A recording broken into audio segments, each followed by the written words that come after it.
So every so often, as I travel the country and the world, I run into alums, some of whom I knew because they were my students, but some of them I haven't known personally but have heard about.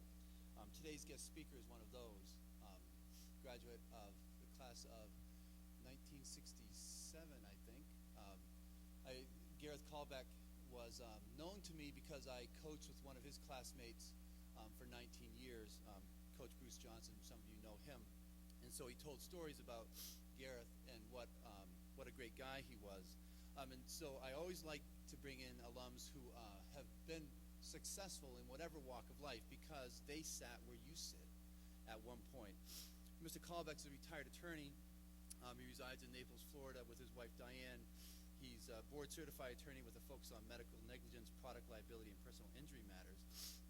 And he earned the Martindale Hubbell's highest rating in legal ability and ethics, and was a president of the Vermont chapter of the American Board of Trial Advocate before he left the state.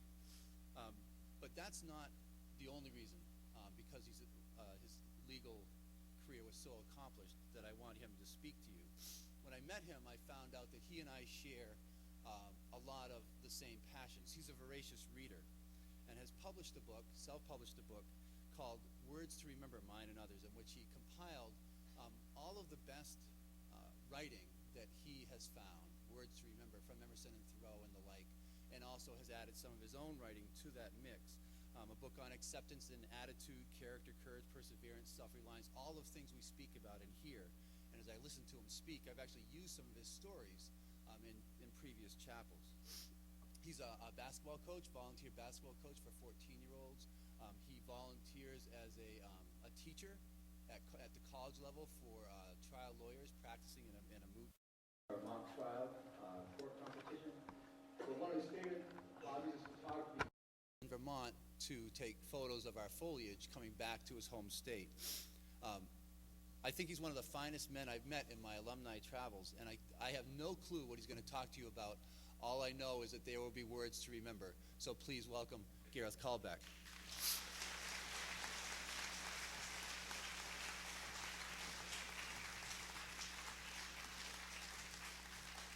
Good morning. I want to talk to you this morning about those times in your life when you really want to do something and you know you should do it. Those times when you know that if you do it, it'll help you grow as a person. It might get you just a little bit closer to that person that you want to become. But you're afraid. You feel that if you do it, you won't do it well. Sometimes you feel that if you do it, you won't do it perfectly.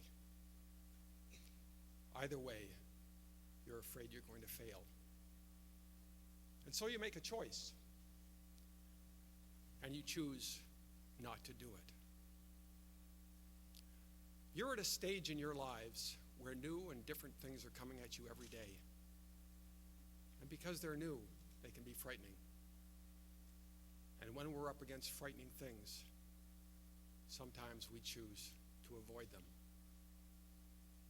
The problem with avoiding these new things is that many of them are opportunities for you to grow.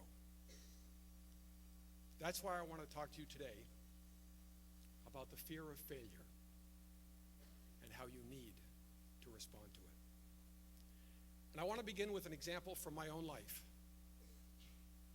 When I was a young lawyer, I decided to call a judge to ask him if he'd recommend me for a job.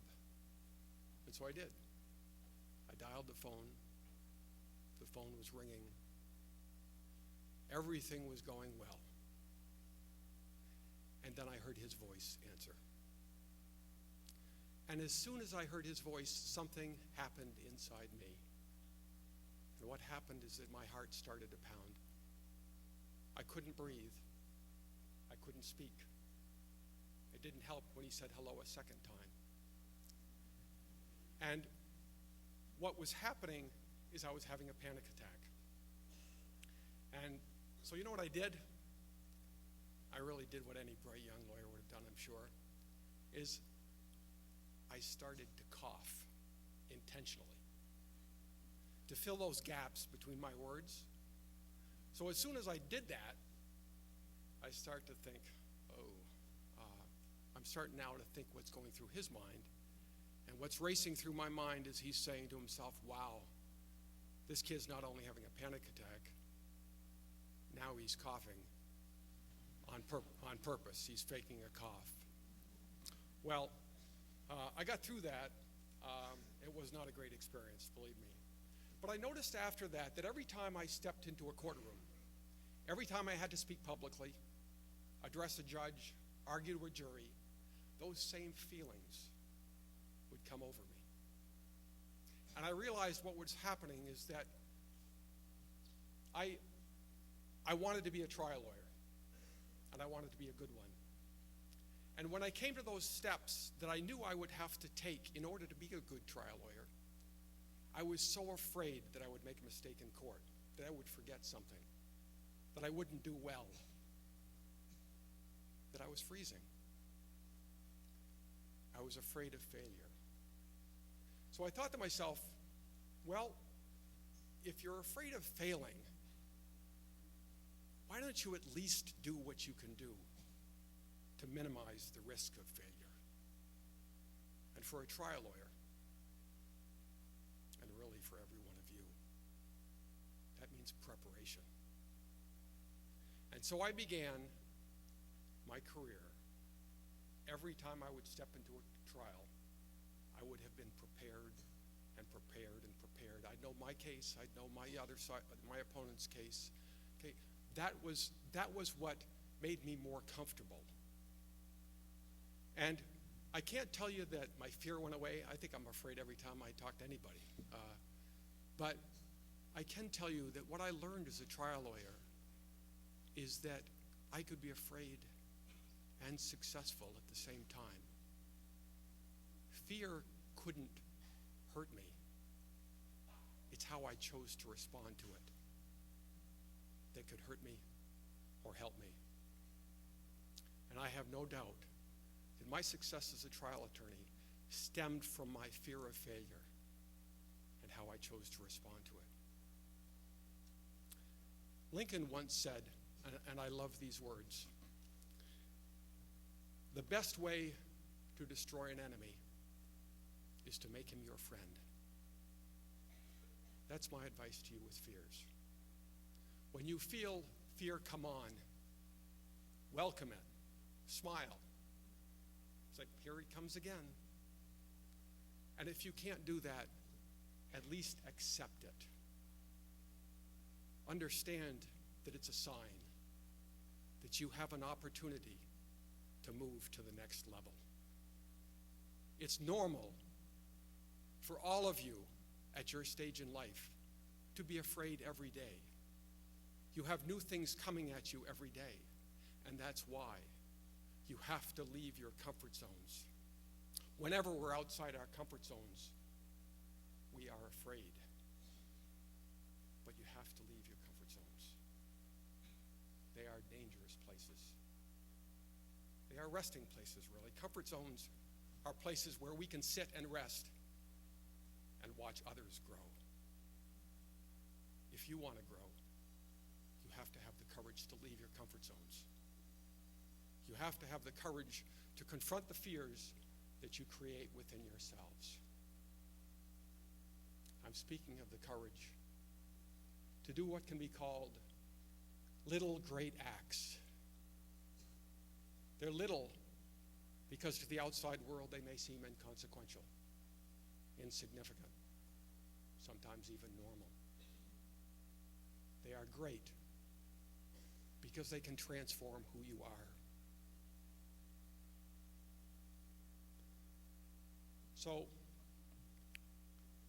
it can be as little as raising your hand in class, asking a teacher for help, running for student council, trying out for a sports team that you're afraid you might not make. It can be the courage for the first time to speak to that schoolmate that you've noticed never speaks to anyone. and no one ever speaks to her, or just the opposite. It can be having the courage to introduce yourself to a classmate who seems to be friends with everyone but you.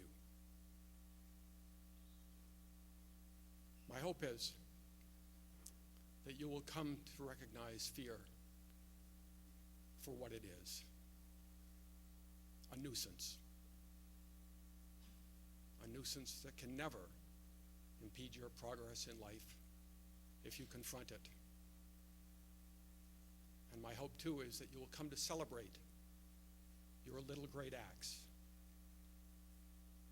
those times when you recognize that you have stepped outside your comfort zone and into what really is the only part of your world in which you can grow. And so the next time you're afraid, that time when you see yourself failing, when you don't believe in yourself, I hope that you will remember these words, because they can change your life. When you start to sweat, when your body shakes, when your heart pounds, when every part of you wishes you were somewhere else,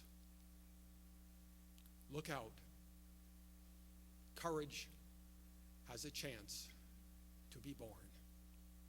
Thank you very much.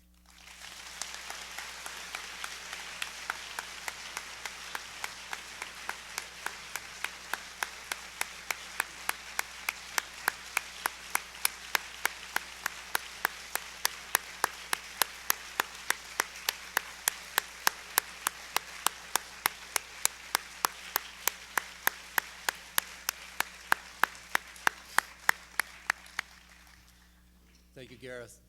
Even better than I imagined. And anytime you want to come and take over this podium again, you'll be my guest. That was awesome.